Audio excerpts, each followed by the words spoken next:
Quem mais precisa desfrutar da transformação de Cristo na nossa vida é a nossa esposa, os nossos filhos.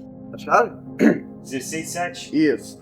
Porém, o Senhor disse a Samuel: não atentes para a sua aparência, nem para a grandeza da sua estatura, porque o tenho rejeitado. Porque o Senhor não vê como vê o homem, pois o homem vê o que está diante dos olhos, porém o Senhor olha para o coração.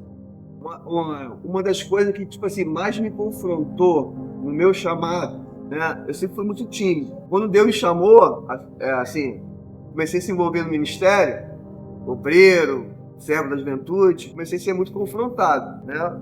Sempre fui muito tímido, então a gente tem que enfrentar. E uma das coisas que, quando eu comecei a pregar, uma das coisas que mais me confrontou foi o meu jeito, porque a gente acaba, como pregador, criando um aspecto, né? O pastor, o pregador tem que pregar desse jeito, né? É lógico que a gente se espelha em algumas pessoas. E eu me lembro que quando eu pregava, às vezes eu falava, não é que eu falava besteira, né? Às vezes eu sempre falava, falava bum, falava aquelas coisas mesmo. O apóstolo ficava doido, porque o apóstolo sempre foi aquela coisa muito certinho. Aí ele deitava, assim, e quando ele descia, ele falava assim: filho, tem coisa que é falta de ética, não deve falar, né? É no negócio. Mas eu não me senti, eu orava, ficava frustrado, e eu orava ao Senhor. Eu entendi que o mais importante não era a forma de como eu pregava. O mais importante era eu ser embaixo aquilo que eu pregava. Conheço homens que pregam assim, né? Mas quando você vai ver a vida, você vê que, caraca, não é bem assim. A gente dava mais importância à aparência, ou aquilo que a gente falava no altar, do que o mais importante, que é a vida embaixo. E eu me lembro que uma vez o pastor falou assim, ó, Deus nos usa, né? Ele nos usa da maneira que nós somos. E não, ele falou assim, foi até um profeta, falou assim, ó, não se preocupe com aquilo que eles falam. Não se preocupe, porque Deus conhece o teu coração. E muitas vezes, a gente, fica muito mais preocupado com o que está lá de fora do que realmente o que está lá de dentro. É o que eu fazia naquela época. Temos áreas que nós precisamos melhorar. Então, quando a gente camufla isso, a gente acaba escondendo a nossa fragilidade. A gente acaba vivendo de aparência e isso acaba afetando a nossa vida espiritual. Porque você acaba vivendo a sua vida de aparência para Deus também. Então a igreja, né, não é local de igreja de pessoas perfeitas, né? A igreja é lugar de tratamento. Esse camuflar e essa vida de aparência, vamos dizer, falsa, acaba interrompendo aquilo que Deus quer fazer na nossa vida. Porque Deus só trabalha através da sinceridade e do quebrantamento. Mas muitas vezes, a gente, o homem, a gente tem essa dificuldade de se abrir, né? De falar, né? Das provas que está passando, da dificuldade. Ó, eu não venci ainda a pornografia, eu tenho problema nessa área, entendeu? Pastor, continua orando por mim. Cara, isso aí abre algo que você nem imagina. Não é expor a tua vida, mas é você falar assim, eu tô lutando, eu quero, literalmente, entendeu? Porque você fala assim, cara, levantando a mão, né? Em casa você dá um papo nas esposa, vive uma vida errada. Totalmente diferente. Entendeu? O que mais pega hoje, né? Não só para aqueles que sobem no altar, o que mais escandaliza o evangelho hoje é isso. É você pregar aquilo que você não vive. E às vezes é uma mensagem tão simples e que a pessoa está vivendo, um testemunho, cara, faz um efeito tremendo. Porque uma mensagem que aparentemente o cara pregou muito, mas parece que você sai vazio. Por quê? Porque aquilo que ele pregou foi legal, mas ele não está vivendo aquilo. Existe uma missão naquilo que a gente carrega, e isso é fato. Né? A parte de que somos filhos de Deus gera em nós um excesso de cobrança para o mundo, porque a Bíblia fala que a natureza aguarda com grande expectativa a manifestação dos filhos de Deus.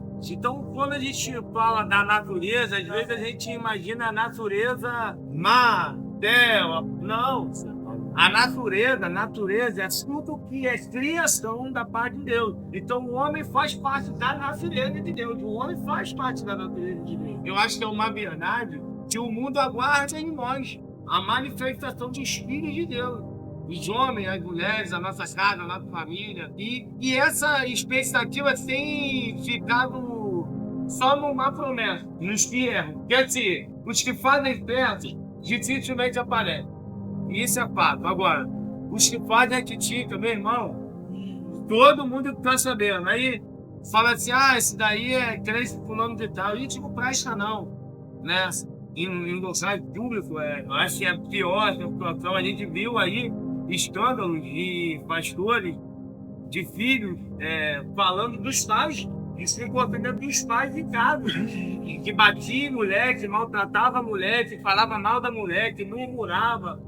E esses filhos começaram a criar denúncia até chegar na mídia hoje, porque hoje é fácil, é rápido.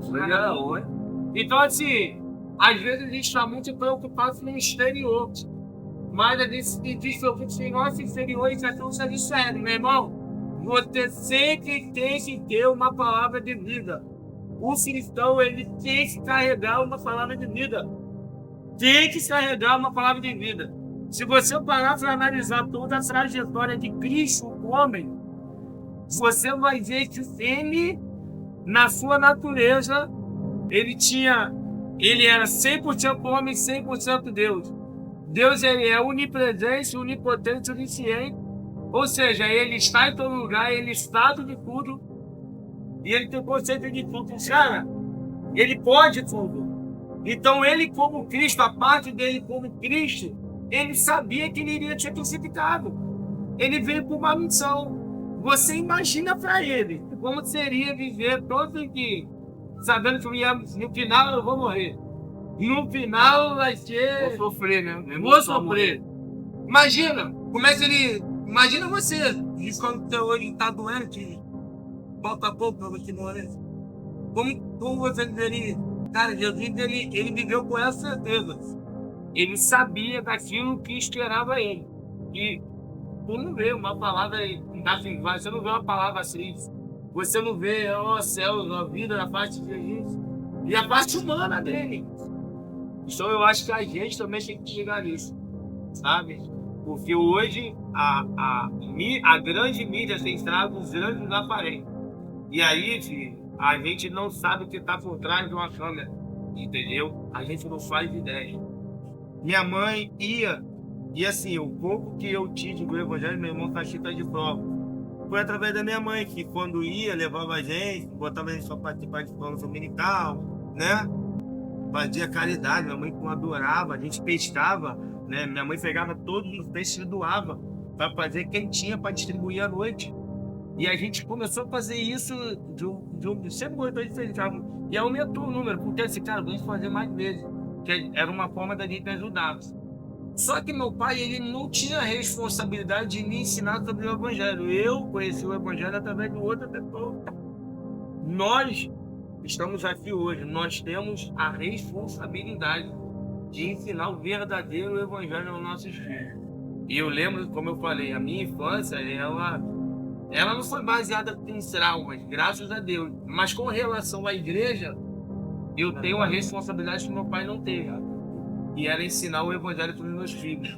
Então, assim, às vezes é difícil. Hoje eu estava até conversando com o cristão sobre isso. Filho, tem que ler. Vai para a escola, cuidado. Cuidado, porque você não carrega só seu nome. Você carrega o nome de Cristo. Não é sobre mim, é sobre Cristo.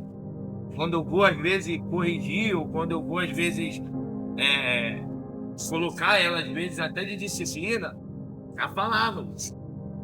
É a palavra. E a gente tem essa responsabilidade, sabe?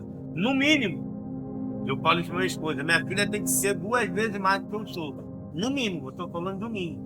Porque eu não tive o que ela hoje tem. Eu não tive. Na questão do evangelho. Então, assim, o teu filho, você que é pai, que tem filho, pega isso. Porque teu filho pode ser o próximo avivalista. Teu filho pode ser o próximo evangelista, que vai ganhar multidões. Teu filho pode ser o próximo pastor. E ele, sem sombra de dúvida, é um dos escolhidos dessa última geração. Você não precisa ter dúvida disso. Não precisa ter dúvida. Eu fogo no meu coração, porque fruto não é resultado. Porque às vezes a gente acha que tudo que está dando resultado é que está dando certo.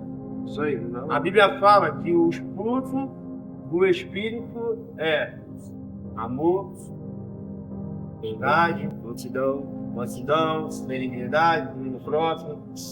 Então, assim, existe um fruto para quem tem Cristo. Esse fruto, a gente até brinca que é como se você fosse uma árvore e você estivesse sendo regado pelo Espírito Santo. O fato dessa água estar sobre a tua raiz, você vai dar esse fruto. Que são os frutos do Espírito. Então, assim, fruto não é resultado. Porque você pode estar achando assim, tá Demorando. funcionando. Mas, meu irmão, fruto não é resultado. Às vezes demora, entendeu? Eu falo que o maior bem, quem mais precisa desfrutar da transformação de Cristo na nossa vida é a nossa esposa e os nossos filhos. Elas são a principal igreja que um homem, um sacerdote, ele precisa agradar. Então, meu irmão, se todo mundo desfruta do que você chama de fruto, menos a tua casa, dúvida de aparelho. Amém? É só uma reflexão. A principal igreja que precisa desfrutar daquilo que Cristo fez na nossa vida é a nossa casa, é a nossa família. Amém?